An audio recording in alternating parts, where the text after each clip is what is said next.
Olivier Belval, bonsoir. Alors, vous vous plaisez à dire « je suis aubergiste ».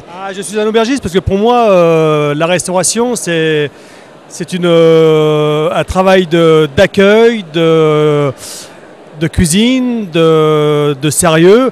Il n'y a pas que la cuisine. À mon avis, l'accueil est primordial dans notre profession. Alors, votre établissement s'appelle Mon Bistrot à moi. Vous êtes dans le quartier des Brotteaux. Vous avez travaillé, je crois, 13 ou 17 ans chez Jean-Paul Lacombe. La cuisine, vous savez ce que ça veut dire? Oui, à mon avis, je pense que je sais ce que ça veut dire. 23 ans avec Jean-Paul, c'est... 23 ans. 23 ans, oui, ça marque un homme. C'est quelqu'un que je respecte quand même. Mais il m'a énormément apporté sur le sérieux. Alors, aujourd'hui, vous venez d'obtenir le trophée de la bistronomie. Alors, bistronomie, je pense qu'il y a à la fois le mot bistrot et un petit peu le mot gastronomie. Comment le définissez-vous ce mot bistronomie? Pour moi, la bistronomie, c'est un mariage entre la gastronomie et, et le bistrot. Pour moi, la gastronomie, c'était trop de stress.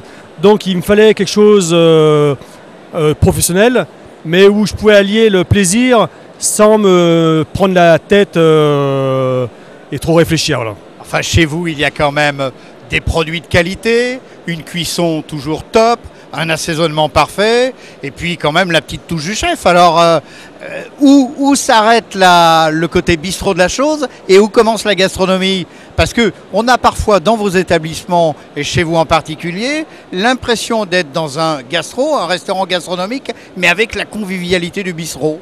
Ouais, je pense que y a comme une différence. On n'a pas le service d'un gastro. Oui, vous voulez dire le nappage ou les couverts d'argent, mais ce qui est important, c'est la qualité de ce que l'on trouve au fond de l'assiette. La différence qu'il y a entre la gastronomie et la bistronomie, pour moi, c'est on travaille des produits de base. Au lieu de travailler du turbo, on va pouvoir travailler du lieu, et le lieu, on va l'anoblir. On n'est pas obligé de travailler... Mais le lieu n'est pas forcément commun. Non, bien sûr, mais au lieu de travailler un filet de bœuf, on peut travailler un très beau morceau de bœuf et l'anoblir avec une belle garniture, une bonne sauce et une bonne cuisson. Alors, Olivier Belval, fier, content, heureux? Les trois ensemble. Je pense que c'est une belle récompense, c'est d'être récompensé par mes pairs. Je pense qu'il n'y a qu'une chose à faire maintenant, c'est continuer. Et je vous attends au bistrot de Mon Bistrot à moi. Alors quand vous dites vos pairs, ce sont bien entendu les toques blanches lyonnaises. D'aucuns disent même que votre bannière toque blanche lyonnaise est plus importante que celle du nom de votre bistrot. Ouais, parce que pour moi, les toques blanches, c'est quelque chose de très fort. L'amitié qu'il y a entre les cuisiniers, c'est quelque chose qui est très puissant parce qu'on a un métier qui est dur. Et je pense que quand vous avez un copain qui vous téléphone à la fin du service pour vous dire tiens, allez, on va boire un petit verre, et ben on oublie la dureté du métier. Olivier Belval, merci, Mon Bistrot à moi au Brotteaux, de la véritable bistronomie récompensée par l'un des 14 trophées 2010 du Progrès en partenariat avec les toques blanches lyonnaises. Olivier, merci et bon appétit.